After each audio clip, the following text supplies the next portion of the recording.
Been a little over 24 hours since Brian Flores was let go as head coach of the Miami Dolphins, and I've had some time to digest and reflect and come up with some comprehensive thoughts as to what's next, what went wrong, etc. So in this video, I'm going to give a deep dive as to all things Miami Dolphins and this news. And, it's not going to be an indictment on Brian Flores. It's not going to be a full-on indictment on the Miami Dolphins. I'm an equal opportunist. I'm going to lambast them both, and I'm going to praise them both. I'm not one of these media members that latches onto one side and lambasts the shit out of the other because it fits my narrative. So don't expect me to really favor one side or the other. That's not how I operate. Because both sides had their faults. Both sides had things that they need to work on going forward. That being said, first and foremost, can we please stop this Jim Harbaugh speculation? Guys, it's not happening, okay? Stephen Ross came right out and said it's not happening. And let the record be shown, if you know anything about Ross, other than the fact that you think he sucks as an owner, and I've heard that so much, and if that's what you believe, more power to you. I don't necessarily disagree with you. I think he's too meddlesome for his own good. You know that he loves the University of Michigan. You know that's his alma mater. He's not poaching their head coach. I know there's some Michigan fans that wish Miami would take him away, but it's not happening. I don't know who their next head coach is going to be. I'll throw some speculative names out there later in this video, but I can tell you with 100% certainty that it is not going to be Jim Harbaugh. Not as long as Stephen Ross is the owner of this team, which unless the God forbid uncertain happens, that's not changing, okay? So cross Jim Harbaugh off your list. And I know Omar Kelly went on his Twitter and talked about Jim Harbaugh, how he doesn't like him and whatever. It doesn't matter. I don't care if you love Jim Harbaugh, if you hate Jim Harbaugh. It's irrelevant because he's not going to be the next head coach of the Miami Dolphins. He's never going to be the head coach of the Miami Dolphins as long as Stephen Ross is the owner. So quit the fucking speculation. You're wishing on a falling star. Okay? That being said, let's talk about Brian Flores. Bottom line is this. Flo, I'm not going to say it was all bad with him in Miami in his 3 years. I mean, that year one team, probably one of the biggest overachieving Miami Dolphins teams I've seen in my lifetime. That team should not have won a single solitary game. They won 5. Okay? Year two, they went 10-6. There was a lot of optimism coming into this season. They beat the Patriots in week one. Everybody was flying high. You know, we thought, okay, this is a year we get back to the playoffs and maybe even make a deep run, possibly even win the AFC East. Then we got that cold dose of reality against Buffalo where they kicked the shit out of them. And then it started a really ugly 7-week stretch. That was the start of a 7-game losing streak that bottomed out against Jacksonville and London, one of Urban Meyer's 2 NFL wins. I said then, and I'm saying it now, that was the most pathetic, embarrassing loss I've ever seen in my 35-plus years as a Miami Dolphin fan. I'm not taking that back. I will never take that back. That is as sick as I've ever felt watching the Dolphins play, and I've seen some pretty sickening losses. I've seen sickening losses to the Jaguars, 62-7, Dan Marino's last game, Jimmy Johnson's last game. That tops them all because that Jacksonville team is horrendous. Miami should have blown them out of the water. Then they followed that up with a loss to Atlanta and another loss to Buffalo.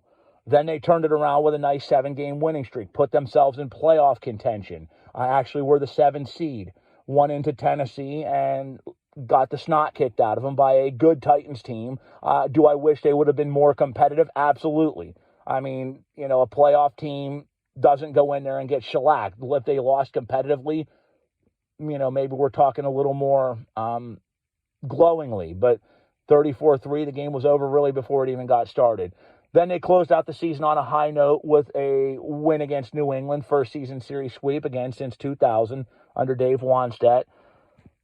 So that's, I think, why this really got a lot of people by surprise when he got fired. So if you look at the overall body of work, overachieved in year one, had a winning record in year 2 and 3. But if you look at the deep dive, there were a lot of problems in Miami. First and foremost, you absolutely cannot constantly feud with everybody in the organization, and that is what Flores did. I mean, you're going to be lonely as a head coach. That's just the nature of the beast, but you're going to have some allies. Flores had none. He feuded with his players. He feuded with the front office. He feuded with Stephen Ross. I mean, it's a foreshadowing sign when a coach gets fired. And I think the only player, coach, whatever, that even spoke up on his behalf was Byron Jones, who is one of the nicest guys in the NFL and does not have a cross word to say about anybody.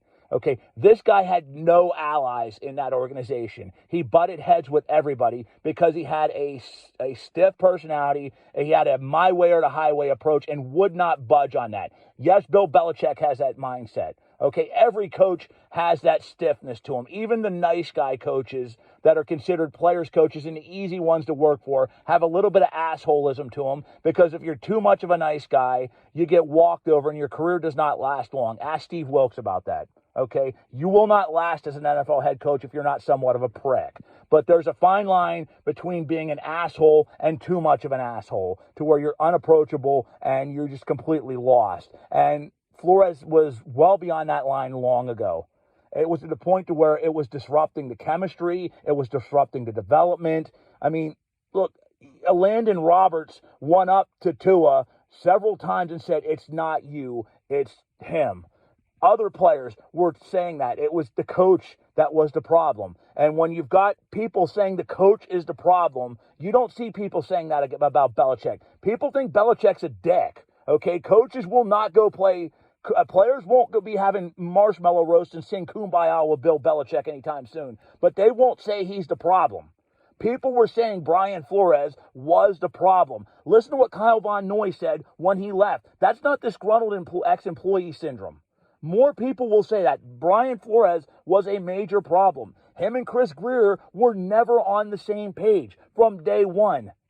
Okay, again, look at Tua. And yes, I agree. Should he have taken Justin Herbert, who was what Flores wanted all along? Probably. Herbert was better suited for Miami because of that constant turmoil, which we'll talk about that here in a couple minutes, another one of Flores' failures. He's a bigger guy with a bigger arm that was better suited to play behind that patchwork offensive line. Okay, he probably was a better fit for Miami. Tua is a guy who played behind a monster offensive line, who was used to that stability. He was probably a guy who was better suited to go to New Orleans or to go to Pittsburgh or to go to a team that had a lot more stability, that he could, maybe take his lumps, but, be protected a little bit more. And that's not a knock on Tua by any means, because I think what he's done with what's been handed to him has been pretty exceptional. And I think you get him a little bit more protection and build around him, he can do more. But Flores certainly did him no favors. He drug his ass across the concrete because Tua was never his guy. And, that showed. He did that with other players as well. Hunter Long, Noah. I mean, and I'm not a big Noah fan, but you got to deal with the cards you're handed. And Flores refused to do so because he butted heads with Chris Grier and he showed his red ass rather than dealing with the cards he's dealt. And that really haunted him. And then last but not least, this constant turnover on the offensive side of the ball. 4 offensive line coaches in 3 years, 4 offensive coordinators, including the co-coordinator thing. You wonder why development wasn't there. It's easy for us to say Tua sucks and is a bust. It's easy, which, that's subjective. It's easy for us to say the problems on the offensive line are Solomon Kinley, are shitty centers, are Austin Jackson, who's a bum. It's easy for us to say that. But when you freaking cycle through offensive line coaches like they're boxes of cereal and you run through offensive coordinators like nobody's business, who's going to develop? I mean, again, I bring up Justin Herbert. He went through that shit at Oregon. He had 3 head coaches. He had 3 different offensive coordinators with much, much different offensive philosophies, and he adapted. Tua had basically the same voices the entire time at Alabama, or people with the same mindsets at Alabama. So who's more adapted to that? But again, we could scream what if and coulda, shoulda, woulda, and hypotheticals until our mouths fall off. But you'll deal with the cards you're dealt. And Tua was never given a fair hand because he wasn't Brian Flores' guy. And that's indicative of who Flores is. So I have no doubts he's going to move on to his next job because he's going to get another job, and he should. I mean, look, if Adam Gase got a job in 9 days, Flores should and will too.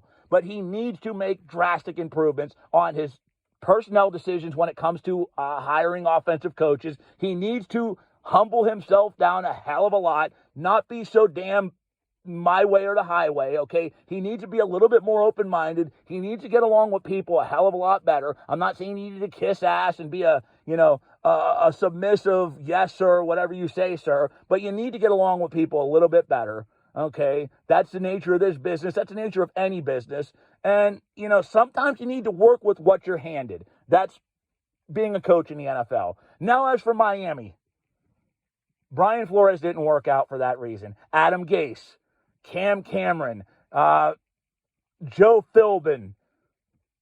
Look, this team has not had stability in the coaching ranks since Jimmy Johnson walked out the door.